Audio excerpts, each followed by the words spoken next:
Kita mengenal berbagai macam jenis jeruk. Salah satunya mungkin yang sudah familiar dengan para pemirsa sekalian adalah jeruk lemon. Yang satu lagi adalah cukup kita kenal, yakni adalah jeruk nipis, di mana umumnya jeruk nipis lebih banyak digunakan untuk mencampur makanan. Nah, sebenarnya apa perbedaan antara kedua jenis jeruk ini? Kita lihat bahwa ada berbagai perbedaan yang mendasar dari kedua jeruk ini dalam hal kandungan zat aktifnya dan manfaat bagi kesehatan. Pertama-tama kita akan mengenal apa itu jeruk nipis. Jeruk nipis terdapat banyak kandungan vitamin C, jauh lebih banyak dibandingkan jeruk lemon. Di dalam jeruk nipis terkandung banyak vitamin C, lebih kurang sekitar 40 mg per satu buah jeruk nipis. Sehingga bila kita menginginkan manfaat vitamin C, misalnya untuk meningkatkan imunitas tubuh, maka lebih baik kita mengkonsumsi jeruk nipis ini. Di samping itu, di dalam jeruk nipis terkandung banyak flavonoid, yakni zat yang bersifat antioksidan. Sedangkan di dalam jeruk lemon lebih banyak terkandung mineral, misalnya Fe, zat besi, atau kalsium. Manfaat kesehatan yang bisa diambil dari jeruk nipis, misalnya untuk melegakan pernafasan sehingga dapat meredakan batuk, atau bila kita ingin meningkatkan imunitas tubuh, kita bisa mengkonsumsi jeruk nipis secara teratur.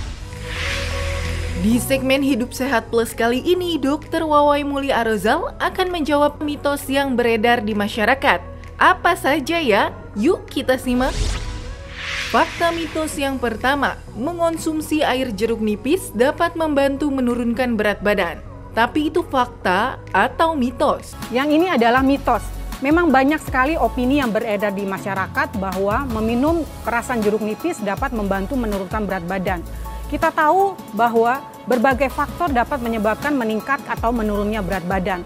Kita harus ingat bahwa yang utama adalah asupan gizi yang adekuat, asupan gizi yang seimbang, dan yang lebih penting adalah exercise atau aktivitas fisik yang sesuai dengan kebutuhan kita.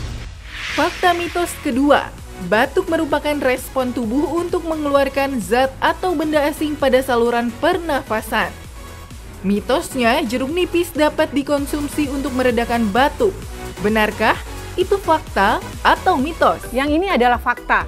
Yang menarik dari jeruk nipis ini, dia dapat membantu mengurangi sekret atau mengencerkan lendir, sehingga lendir menjadi lebih mudah keluar dan itu akan membantu meredakan batuk.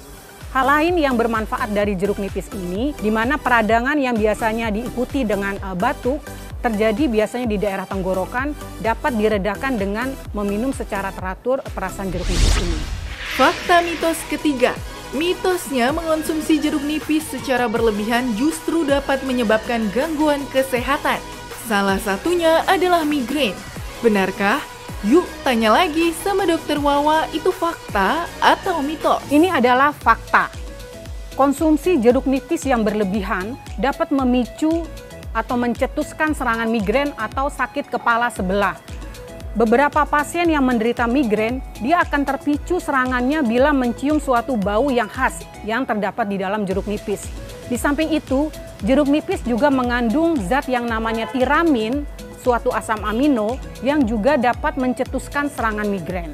Jadi harus hati-hati dalam hal mengkonsumsi jeruk nipis, terutama bagi pasien yang menderita migrain, karena konsumsi yang berlebihan justru akan mencetuskan serangan migrain itu berulang kembali. Di masa pandemi, imunitas tubuh yang baik adalah salah satu kunci dalam menangkal beragam virus berbahaya. Fakta mitos keempat, mitosnya lemon baik dikonsumsi untuk meningkatkan imunitas tubuh. Itu fakta atau mitos? Yang ini adalah mitos. Meskipun di dalam jeruk lemon terkandung cukup banyak vitamin C, tetapi tentunya itu tidak cukup untuk menjaga imunitas tubuh kita. Hal yang paling penting dalam menjaga imunitas tubuh kita adalah asupan gizi yang adekuat, istirahat yang cukup, hindari stres, dan juga aktivitas fisik yang sesuai. Fakta mitos kelima, mitosnya mengonsumsi lemon berlebih dapat menyebabkan kerusakan pada gigi. Benarkah?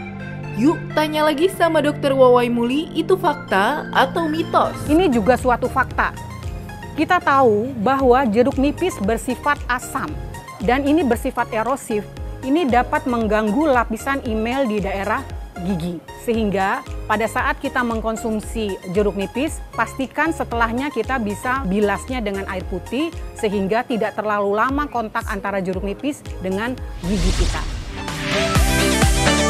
Bagaimana pemirsa, sudah jelaskan mana yang fakta dan mana yang mitos dari lemon dan jeruk nipis? Lalu bagaimana cara mengonsumsi jeruk nipis serta lemon?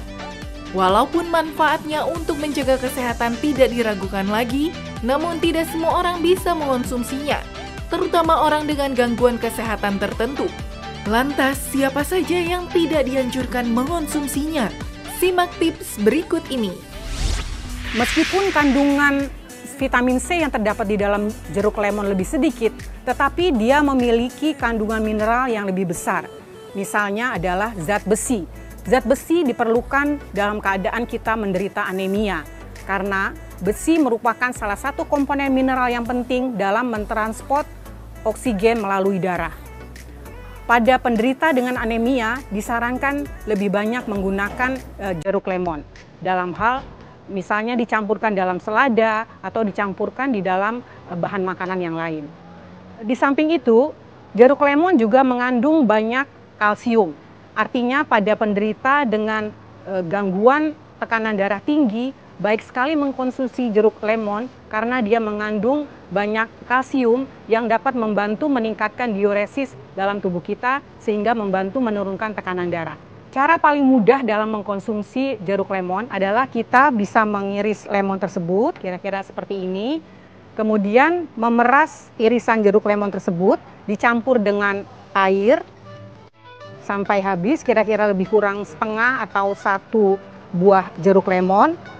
Nah, untuk mengurangi rasa asam oleh karena perasan jeruk lemon tadi, kita bisa memberi campuran dengan madu.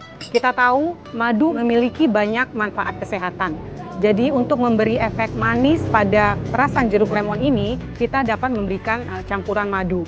Jadi jangan diberikan gula karena pada orang-orang dengan gangguan gula darah itu tentu akan berefek negatif. Jadi untuk lebih kurang 100 ml air putih, kemudian kita bisa campur dengan 1 butir jeruk lemon, diperas airnya, kemudian bisa ditambah dengan lebih kurang 1 sendok makan madu untuk memperoleh rasa yang enak, rasa yang manis. Di samping kita tahu bahwa madu memiliki efek yang positif bagi kesehatan. Cara lain dalam mengkonsumsi jeruk lemon adalah kita bisa mencampur dalam teh. Lebih kurang biasanya kita menggunakan teh celup. Kemudian kita bisa menambah aroma jeruk lemon dengan menggunakan perasan jeruk lemon tadi. Ya, kira-kira demikian kita peras dan kita campurkan dalam teh yang kita buat tadi. Pada orang-orang yang kurang tahan terhadap aroma jeruk lemon ini, biasanya kita bisa menggunakan teh, kemudian diberi perasan jeruk lemon tadi. Ini bisa mengurangi rasa mual atau enek oleh karena aroma jeruk lemon tadi. Untuk jeruk nipis, umumnya kita menggunakan jeruk nipis untuk campuran berbagai makanan. Misalnya kita bisa campurkan di dalam ikan atau dicampur dengan berbagai sayuran.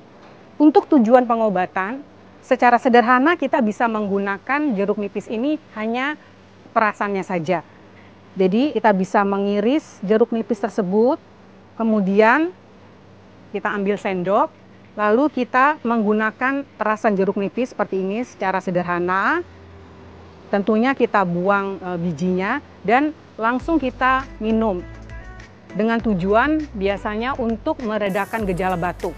Karena zat-zat aktif yang terdapat di dalam jeruk nipis ini mampu mengencerkan lendir sehingga meredakan batuk karena lebih banyak lendir yang lebih mudah keluar. Hal-hal yang perlu diperhatikan dalam mengkonsumsi jeruk lemon maupun jeruk nipis, kita harus ingat pada orang-orang yang menderita penyakit lambung, misalnya GERD, gastritis, tentu harus dihindari penggunaan berlebih dari kedua jeruk ini.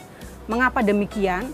Karena kedua jeruk ini dapat meningkatkan produksi asam lambung yang tentunya akan berbahaya bagi penderita dengan gangguan fungsi lambung. Hal yang perlu diperhatikan adalah jangan terlalu kontak lama antara jeruk nipis ini dengan daerah mulut kita. Karena keasaman yang terlalu tinggi akan menyebabkan gusi dan gingiva kita akan menjadi erosi. Umumnya setelah kita mengkonsumsi jeruk nipis atau jeruk lemon, biasakanlah untuk kemudian meminum air putih dan kumur-kumur seperti itu untuk menghilangkan keasaman yang berlebih pada rongga mulut.